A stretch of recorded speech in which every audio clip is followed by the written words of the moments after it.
Well, this is it. As promised, we're going to do some deep dives with many of our filmmakers from our September Film Festival.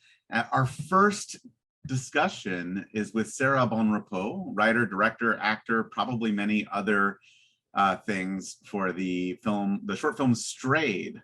Good morning, Sarah.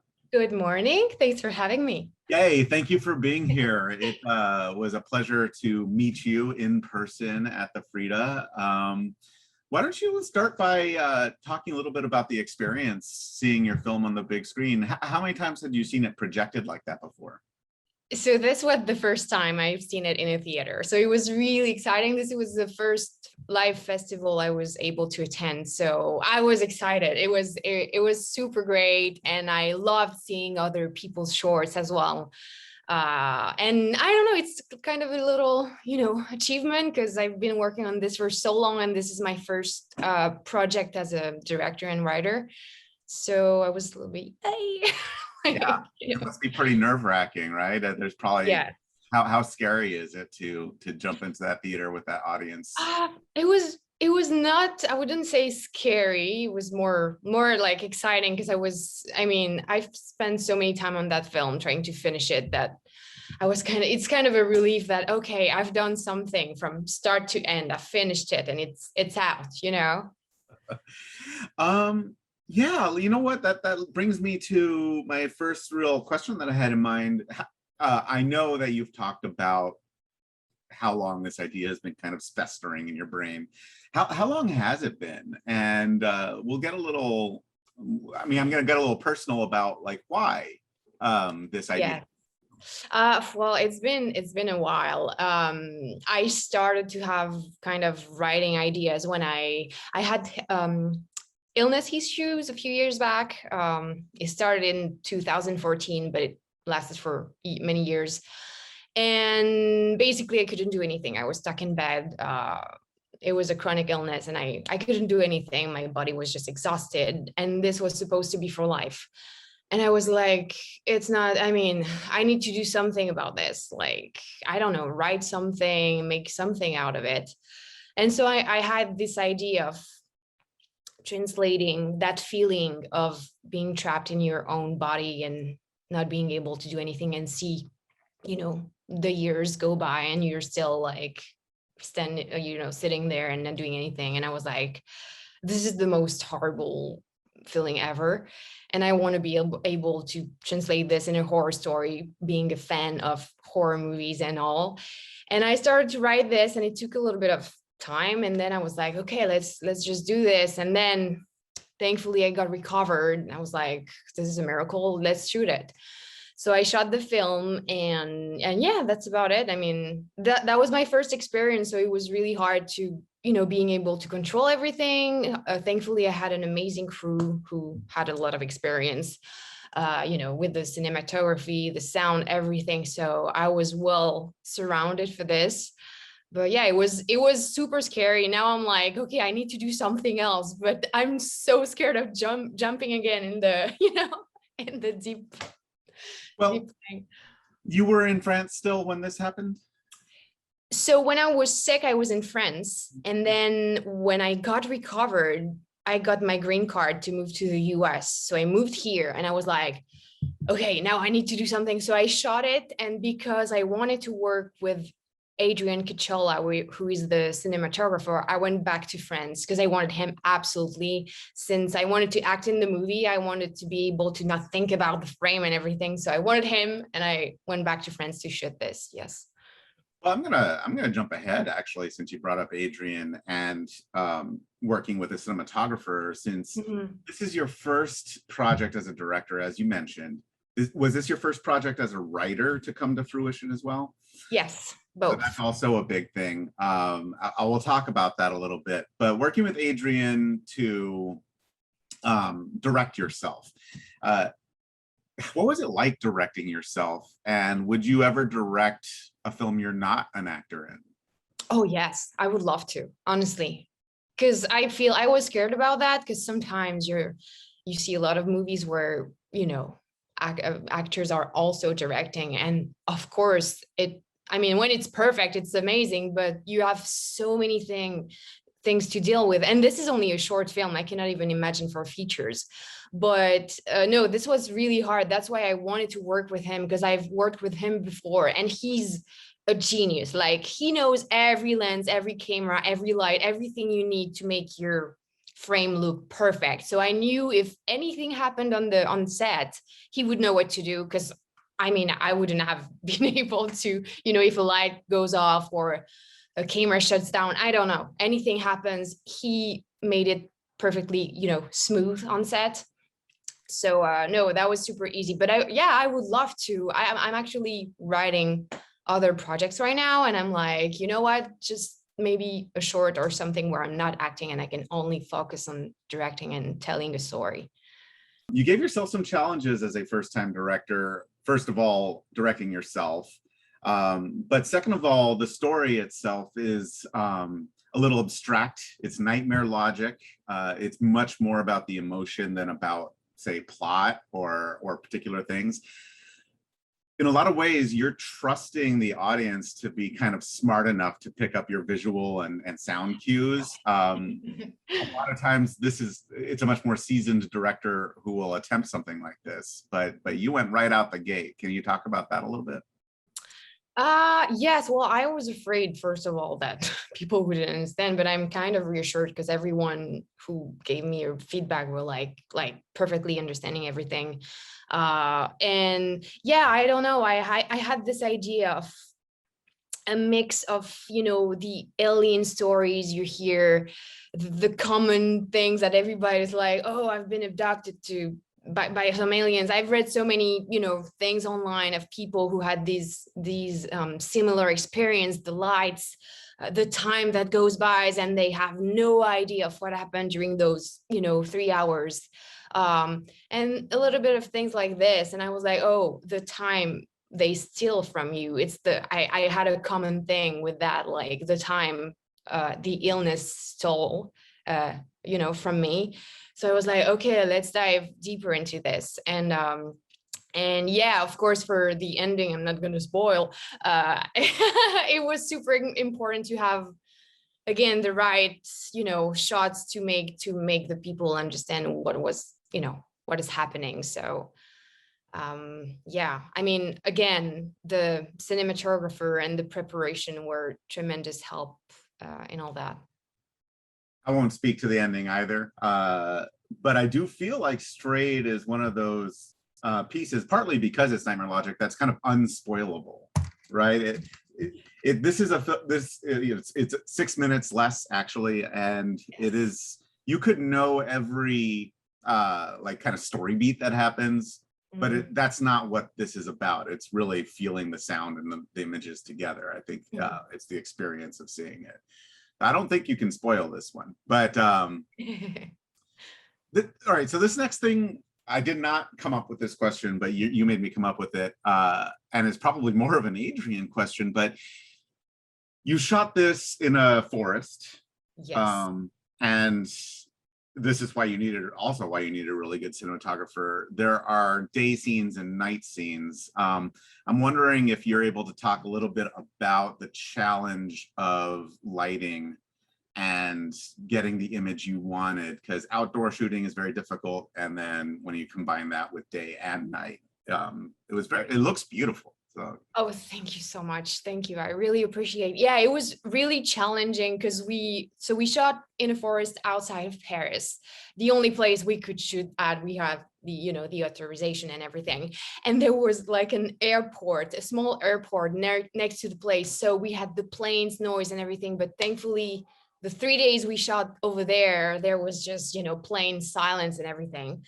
And I was expecting more problems and, things happening on set. And thankfully, we had just prepared, the shot list and the time we needed to shoot, because of the light and everything, especially the shot where, there's a shot where the lights changes suddenly and the times comes like in a heartbeat. And that one was like our, golden shot. So yeah, we were like ready to shoot, the beginning, the end, everything. We were I mean, honestly, the crew did an amazing job just being there, ready to shoot whenever we needed to shoot. So yeah, it was really, really, I had an amazing team behind me to do that. I'm not the only responsible for the success of, the success of this short. Yeah, I mean, for anyone watching too who is an audience member and doesn't do filmmaking, I mean, the hours that you have to wait just to get the right light for your 6-minute short, it's it's pretty intense. I want to go back to the inciting incident for this film, which was your illness. I'm curious about this. One of the things with chronic illnesses, like the one you described, that can be frustrating for people is they tend to be invisible illnesses. I'm wondering if that was the case for you. I mean, as long as I've known you, which is not very long, I mean, you're clearly a very active, fit person. I've had illnesses like this too, and our project director talks a lot about having an invisible chronic disability, and part of it is a psychological anguish of people not really acknowledging that illness. I wanted to ask you about that and see if there was a component like that for you. Yes, totally. Yes, because I like, as you say, it's invisible. It's invisible and you seem fine. You seem a little bit tired and weak, but people like, not really noticing. But inside, you're just struggling just to keep standing and seem awake and seem normal. But inside, it's like you're not there. Like it's a blur inside. You're not even listening. I remember I had short-term memory loss. I was watching a movie and I didn't even remember what was happening 5 minutes before. And the daily life, going to the grocery stores, and then you have no energy to do anything else. You just stay in bed or you go take a shower. They call it the spoons. Like you have 3 spoons for the day. And if you take a shower, then it's your choice, but you're not going to be able to do anything else. So it's really hard, especially socially, because, everybody around you, they're like, oh, let's go to dinner. And you're like, I can't. I'm sorry, I can't go to dinner. I don't have the strength to do this. And yeah, it affects relationships, work, everything. And also, people tell you, okay, it's going to be for life. Bye. And you're not even told how to deal with that, because some people live with this for life. I was luckily able to recover, thankfully, but some people have this for years and years, and you just have to deal with this with yourself, and it's a big, big toll. Yeah, if anyone's wondering why I'm asking questions like that, I do feel like these experiences that you're discussing are part of what we're experiencing in your film. Right, I think it's very relevant to Stray, and to kind of put those feelings together. I think it will be a richer experience when people see the short film. For those of you who haven't seen it yet, and those of you who did, hopefully you'll get a chance to revisit it soon. I'm not sure what the plans are, but I have 2 more, and then we can have a good day. But I wanted to talk about Phil Mangano, who is your editor. Yes. All this time we've been talking about what a personal narrative this is for you, but you had a professional editor work on it. So I wanted to hear about that experience and how closely you worked with Phil to make sure, like, the editor is really the final storyteller. So sure. How that worked.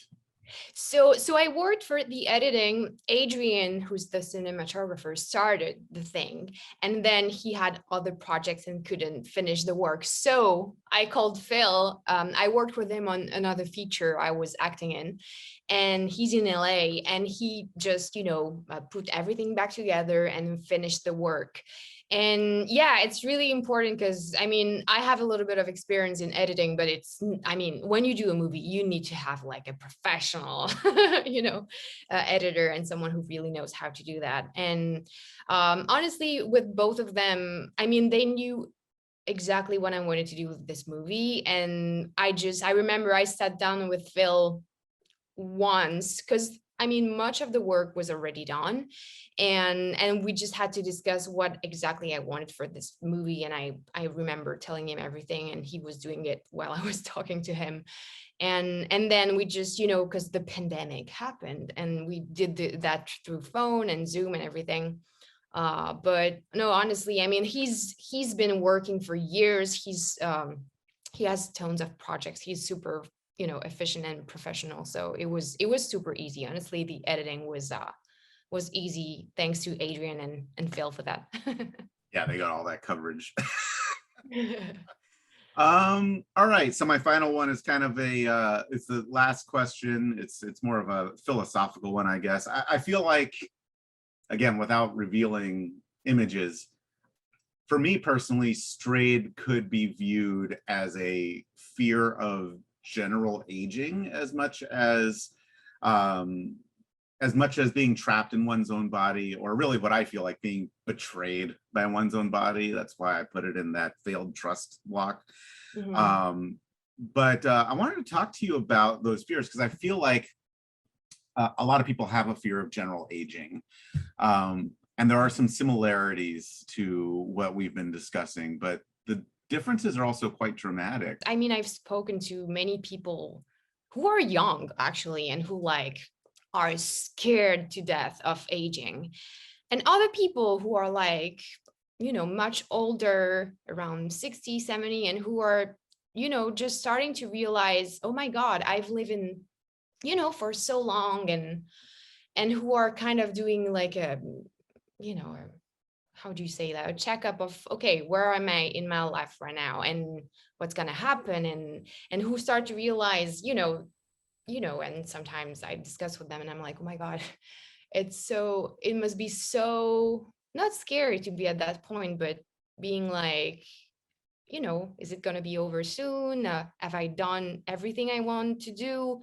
And it's kind of scary, even if for my own experience, I thought I was gonna die. So you're at a point where you're like, okay, this is it, and you realize how life is precious, and how you need to enjoy every single minute of it, whether you're young or old or anything. And I think that's what I wanted to convey in that short, is that it goes like this. Even if you're healthy, even if you're not, it goes like this. So once your time is stolen, you can't have it back. This is the only thing you cannot have back. So yeah, that's really scary for me. Honestly, I'm not complaining. I'm healthy, I'm great, but I'm thinking of all the people who are not that lucky, and also, people who are like just approaching older years, and thinking about all this. And this is such a scary, but also, I don't know, kind of positive thing too, like I've lived, I've done this, I've done that. It's a mix of so many things that nobody can control. And yeah. Complicated human existence, right? Uh, that was all I had, although you just made me want to ask about Lynn Verall, who Oh, Lynn, I love her. she, I will say again, tiptoeing around some things. Yes. She makes a fairly brief appearance in this film. Yes. Um, you know, I did find myself wondering for Lynn, it's like, wow, you are playing this like you're playing this person's deepest fear. What is that like? Well, she's the loveliest person on earth. She was so cool. Honestly, we were shooting, it was freezing to death outside, and she never complained. She was thus on set with her little blanket. She was so nice. And we actually had that conversation where she was like, yeah, I've read the script, and I'm like, it just made me think about all this, and that point where I'm at in my life, and putting me in front of those questions that someone can have, in life, like, okay, this is where I am, this is what's going to happen.